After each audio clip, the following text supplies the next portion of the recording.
Asiphinde sibingelele babukeli bayi-Black Live TV, igama uNonhlanhla, umamelo wakaZondi. Kanti-ke njengamanje sikhona kulona uhlelo lethu olumnandi kakhulu esilibiza ngokuthi ngabuyelane emendweni. Mabuye emendweni lo esiniwenzayo-ke namhlanje usisi wethu ezivakashelile namhlanje sizozwa ukuthi yena esakhe isitori ngokubuya emendweni simayelana nani. Ake sizwe ukuthi yena uthini. Sawona sisi njani? Ngiyaphila kunjani? Ngiyaphila. Ngicela utshela ababukeli emakhaya ukuthi ubani igama wakabani isibongo usuka kephi nendawo.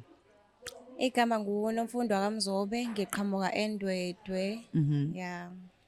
Okay. Uqhamuke eNdwedwe, wazalelwa khona? Ngizalelwe khona. Okay. So ukungilandisa nje kancane ekhaya ukhule kanjani? Ukhulele khona eNdwedwe, wazalelwa khona. Tell me more about you, because akujwayelekile. I know right now umbukelo sekhaya is like, hayibo umuntu emncane nje nabuye emendweni, yabo. Tell me ukuthi nje ukhule kanjani, ngifuna ukwazi. Ngizozama nje ukuchaza ukuze abantu bezo-understand ukuthi lento yenzeka kanjani. Mina ngakhulela ekhaya, ngihlala nomama nobaba. Ngithe mangiqeda isikole ka grade 12 ngawumuntu ohlalayo, ngangazazi ukuthi ngizokwenzani ngempilo. Ngibona ontanga yami befunda ngala, abanye bathola amatoho, nami nga-decide ukuthi no, ngoba vele enkolweni yethu la esisonda khona uthanda uba mnandi, ake ngixile khona, kanti ke sekuyila engiyifaka khona enkingeni. Okay. So ukhule ngaphansi kwamama nobaba abashadile. Yes, umama nobaba. Be right, bekunakekela. Yebo. Nganga yonke indlela. So ekhuleni ukhulu umuntu onabazali bobabili bendawonye. Bendawonye. Okay. So uthe uma usukhulile waya ka grade 12, right, waphuma usho njalo. So what happened? Inkolo le mhlambe inkolo kanjani? Ekhaya sisonta eNazaretha. Abanye babiza ngokuthi sebuhleni. Okay. kaShembe. Yebo. Okay. So ukhule vele uma nobaba besonta khona. Yebo. All right. So into esikwenza ukuthi usugxila khona isona siphi isizathu, ngoba ngizwe uthi esontweni ngathi kumnandi, angisale sengigxila khona noma wawu-enjoya. Ngangi-enjoya yonke into nje eyenzeka khona. Yebo. Njengemgido yakhona. Nje. Ngoba phela kukho kunye engikwazi empilweni ngaphandle kokusonta, ngihlale nabazali nokuya esikoleni. Kwase ngiqedile esikoleni ake ngiyele esontweni ngihlale nabazali kuphela. Okay. So uma uthi ubuye esikoleni uhlale nabazali, abazali ekhaya bekanjani? Ezinye ingane ziyazenzela ekhaya bekunjani? Beku-strict kulabazali ukuthi nje yashawa isibhaqa? Khaya ke beku-straight ngalendlela leyo ukuthi ngisho uphumile befuna ukwazi ukuthi nje uphuma nje uyapi uyohlala nobani. Yonke into befuna ukuyazi. Yebo. So uthe usufika ke enkolweni yakho, what happened? Nkosi yami, okay. No, khuluma. Angazi nokuthi ngiqale ngakephi lento kodwa. Yeah, I know it's a bit. Ngiyasinda, ngiya-understand. Ngaqeda isikole 2016. Okay. ngoJanuary kaqala lapho nje ngaya enkonzweni uJanuary wonke kumnandi, sabuyela ebuhleni ke makuzovala umhlangano khona lento yokuthi kuyakhethwa. KakuLwesine mangithatha ukubheka kuLwesine kwakhona umama nje oqhamukayo wathi uyangithanda, yabo, emuhle vele. Mina ekhaya ngikhule izinto eziningi ngingazazi, emuhle ngalolu hlobo lokuthi nje nami ngase ngifisa ukuba yena. Yes. Okay. Umama wakhuluma nami eceleni wathi ufuna ngigane indoda yakhe, ungithandile, indoda yakhe ifuna ukuganwa. Ngingamnaki bese ngimnika ke inamba kama, ngimtshele nedokodo. Vele nami ekhanda lami kusablank ngoba ngimncane, ngina 16. Ekhaya bafika ntambama sengibuya emgidini, umamdala loyo wafika bese kuba umkhokheli Mandeli wase Pinetown. Yes. Angazi noma kurongini mangimbeka. Hayi kukuwena, mina nje ngifuna ukukhuluma okukuwena okusenhlizweni yakho. Bafika ke edokodweni bakhuluma nami. Bathi bafuna ukuthi ngigane, ngangabathatha serious ngoba vele mawuyingane una 16 years lapho. Ngina 16 ngiphuma esikoleni, izinto eziningi angakazazi nokuthi mawungena emshadweni ubhekana naziphi izimo nje. and unenhlanhla uqeda sorry ukukhuluma una 16 kukhona abantu abahlala bena 17 18 kanjalo kanjalo. Yes, hayi befike edodeni bekhulume nabazali kube nje indaba enkulu futhi inganakeki ngoba sasitshela ukuthi nje abantu abayifikelayo bayayidlulela futhi. Hayi bengilandelele yonke into engiyenzayo, bengenzela izinto eziright nje nasekhaya ke abazali bami babengekho financial stable. Okay, yeah. Bengenzela izinto eziright ngibona ukuthi yazini ngizophila impilo eright la ngigcine sengivuma. Abanye ke babaza ngiyibuza ukuthi kazi babaziswa yini ngoba phela lesi sinqumo engisenzayo si right ukunganaki kwezinto.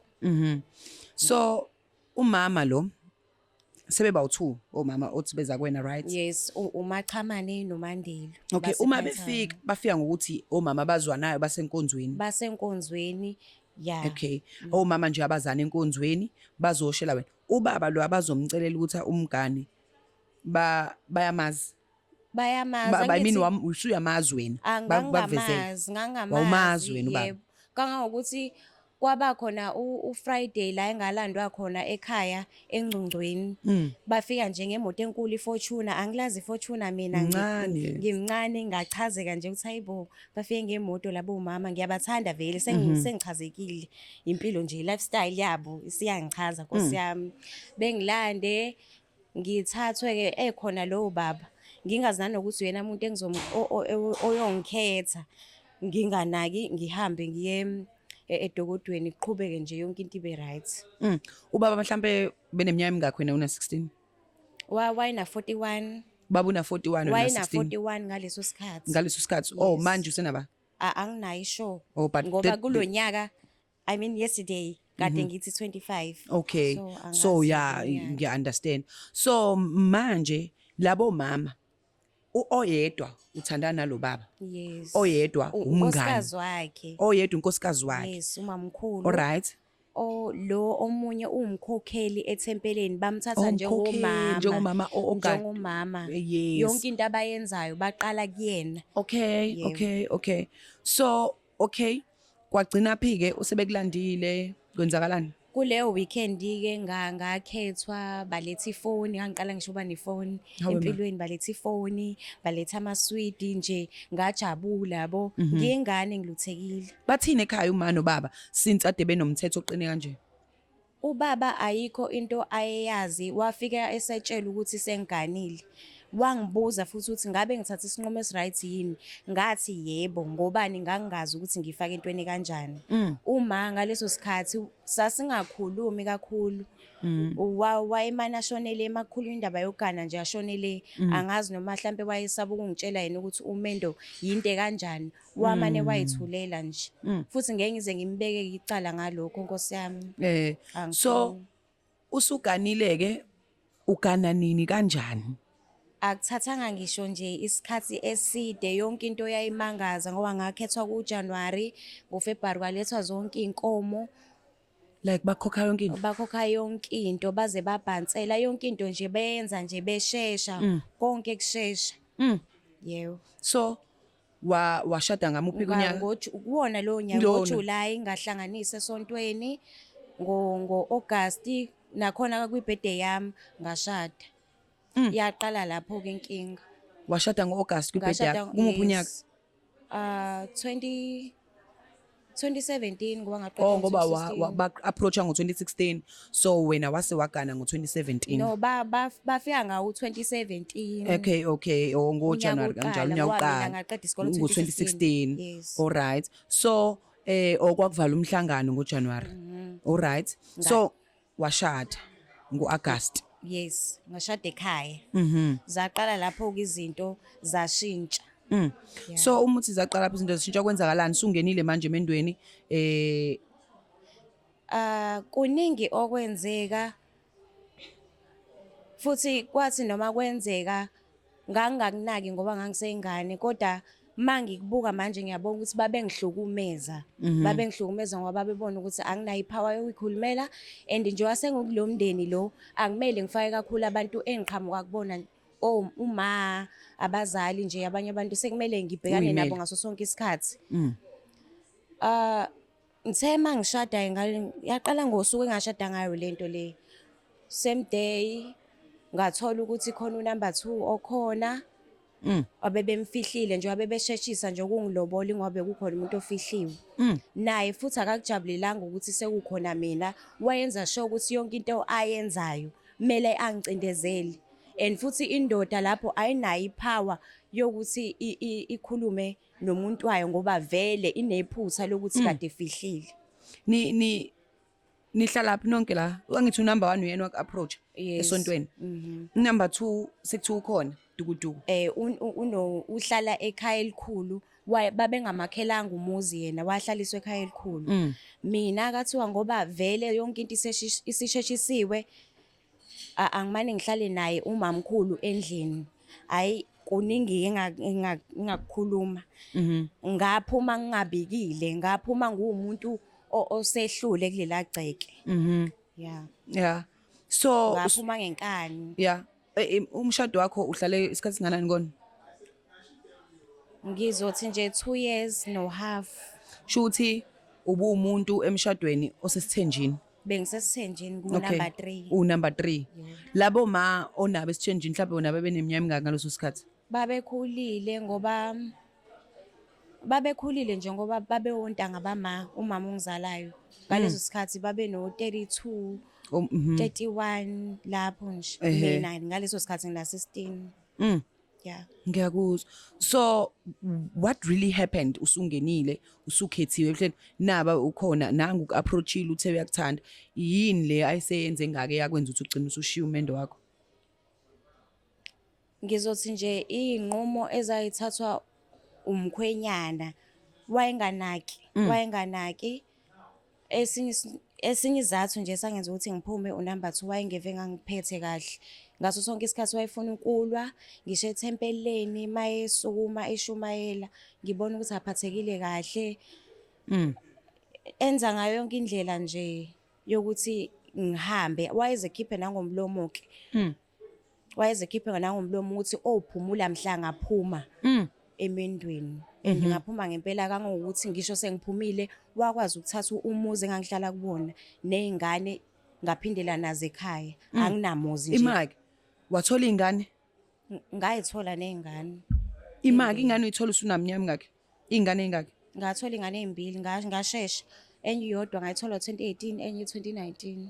Oh, yeah. Uyithola kuyena lo baba? Yebo. Okay. Bona umamkhulu babenazo zaba izingane noma? Babenazo nje. Babenazo ziningi.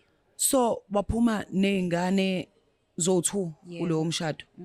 Okay, manje isimo sinjani kwaphela lo muntu uganile nani kwenzakalani? Njengamanje ngihlala ekhaya, akayisupport nezingane, wenza into ayithandayo and angikwazi ukumbopha ngoba ngaso sonke isikhathi bahleze benze ngazuthi imina enginephutha kuyo yonke lento le eyenzeka. So wena you feel like awusakwazi ukuyiphendulela? Angikwazi ukuyiphendulela kuyo yonke into eyayenzeka. Ngoba abanye abantu mabebuka babone ngazuthi mina ngangiphatheke kahle ngaso sonke isikhathi, bengazi ukuthi kwenzakalani ngaphakathi. And lento eyenzakalayo mina ingiphatha kanjani.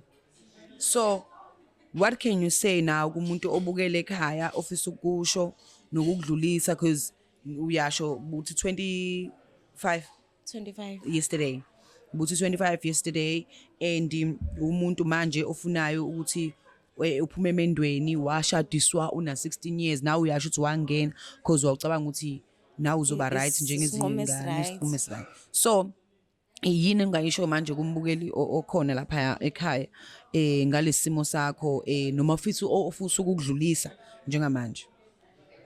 Yo Nkosi yami, impilo inama directional 2. It's either uthatha left noma uthatha right. So mawenza inqumo kumele wenze sure ukuthi isinqumo esingakwazi ukuphilisa nakusasa. Mina ngasheshe ngagagamela, ngingasho kanjalo. Namhlanje angikwazi ngisho ukujabula ngenxa yezimo esengidlule kuzona, ngisho abantu mebengibuka babona ihlazo. Uvele uzibone ngathi ngiyihlazo nje, ngisho ngenza ngalutho. You feel mengazuthi khona umthwalo kuwena ungasukile noma ukakahili nje. Wena ubaba wawumthanda noma wangeniswe isimo sokuthi ngiyangena nje ngoba ngangena nje hayi ngoba umthanda? hayi Okay.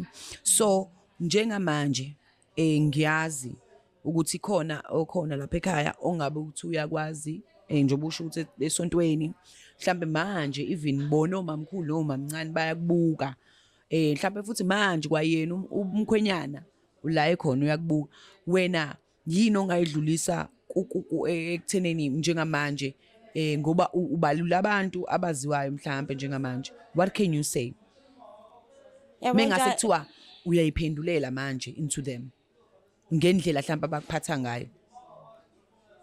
abo nje ayikho into engizoyisho no ayikho into engayenza ngalesi simo lesi senzeka.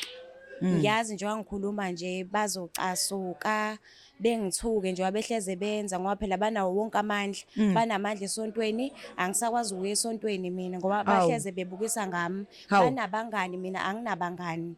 Okay. Bayangithuka ko social media angikwazi ngisho ukuyiphendulela angikaze ngithole ngisho isikhathi sokuhlala nabo phansi bayahluleka ukungicabangela bahluleka na ukucabangela izingane zami konke nje abakwenza bangenza ngibone ukuthi abasiba abantu kwavele sekuqaleni babengangithathela ukuthi mele ngizokwakha ikhaya babengithathele ukuthi ngizolwa izimpi zabo njengoba ngakhetha omamkhulu wayefuna ukuthi ngishise unumber 2 kube khona nje into eyenzakalayo ngonumber 2 kanti unumber 2 uzongayithathi ngaleyo ndlela yena unendlela yakhe yokulwa mina angikwazi ukuyilwela ngaze ngagcina sengiphuma ke and indlela engaphuma ngayo yaze ayizange ibe yinhle. This is so touching me because I just wondering ukuthi umbukelo khona ekhaya we are young girls and we're going through a lot yabo. Since we are going through a lot empilweni ngiyazi umuntu othi mamelo wase kubo yena oba too emotional then usisozivakashele sometimes we deal with stories njengoba hlezi abantu besibhalela here uthola ukuthi I can see you're very brave, you're very strong. That's what makes me like being emotional ukuthi you've been through a lot and I can see that in your face. I can see it, but I like the way that you're strong. You can still stand by yourself ukuthi ume kanjena and talk about this.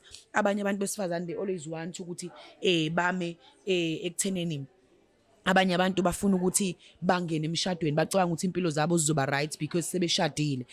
Siyahluleka even us as abantu besifazane to encourage each other. Sihlezi sobukelana phansi, sihlezi sodicilana phansi, but you don't know ukuthi what are you going through. For me telling me this ngiyabuka ukuthi mina mhlambe nomunye ngibukele ekhaya mhlambe ngaba ngisekho, but for you are just strong as you are. Uneyingane ezimbili waphuma nazo, you can still talk about this. Even abantu noma sebekumele kuyizinto abakumele kuzona bekuthuka njengobusho, but still you are strong enough. You can wake up each and every day. Mina just pray to you ukuthi uNkulunkulu one day akubusise and abenze labantu kubo yena ozodila nalesimo lesi and each and every situation that you've been through. It's not easy, I know. Ngenze ukuthi angikaze ngibe kulesimo, but right now ngiseyicathulweni zakho because nami ngumuntu. We understand. Ngingama kanje and talk with people each and every day, but ekugcineni I have feelings too. Whenever you share this, nginengane nami fanele ngiyibeke lapha ekutheneni ngingathi mhlambe njengamanje kuwo wonke umbukelo sekhaya I think ukuthi lento yokubukelana phansi as abantu besifazane lento ongabi nama women empowerment and to encourage each and everyone yokuhlezi sicwasana we need ukuthi nje sime kuyona iphele. Just imagine kumuntu obungakhala kuyena uthi uma wakho ongangomzali wakho badala bayahluleka yo but uyena okubeke ukuthi ube heartbroken ngale ndlela oyona. So what are your future plans? Ngiyafunda ngifisa ukuthola umsebenzi ngiqhubeke nempilo ngoba senginezingane ngikwazi ukunakekela izingane zami ngendlela efanele because anginamuntu yonke into engenzayo ngiyazenzela and sengimdala ukuthi ngaloyo ngiqala phansi ngiloyo ngikhala kuma ngikhala kubaba kwabona abanalutho and iyona nhlamba abangithuka ngayo leyo ukuthi ngoba vele ngiqhamuke emndenini ongelutho bona banakho konke emele behleze bengiphatha ngalendlela abangiphatha ngayo. So ngiyakuzwa. We have so many people here in Black Life TV. Izona ziphi ifundo zenzayo manje noma kupho ngathi uma kuthiwa letho nakho that you can qualify kukona bakuthathe noma mhlawumbe umsebenzi useke wayenza phambilini, mhlawumbe kwaba sales person, mhlawumbe kwaba receptionist, mhlawumbe kwaba ka finance, which lokhu njana ongafisa ukuthi njengamanje uzidayise kubantu be Black Life TV. Sengenze imisebenzi eminingi mina. Ngake ngaba yi-promoter, ngaba yi-financial advisor all-mutual, ngaba yi-assistant. Njengamanje njengoba ngifunda nje ngifisa nami ukuthi ngibo business woman njengoba ngenza izifundo zaka-business. Okay, you're doing business studies. Kwephi nendawo? EThekwini College. eThekwini College, Springfield. Yeah. Okay. So right now, whenever mhlawumbe ngaba khona umuntu othi nginebhizinisi, can you come or uzopractice noma mhlawumbe ngikusiza ukucathulisa kwamabhizinisi ukuthi kwenzeka kanjani, you can go there on your free time. Ngingavumela phezulu nje Nkosi yami. Yes, athi uzokubona njengoba futhi uthi kwaba i-financial advisor, mengabe khona othi manje mina ngumphathi mhlawumbe somewhere ungakwazi ukusebenza, you can go. Yeah, ngingakwazi. All right.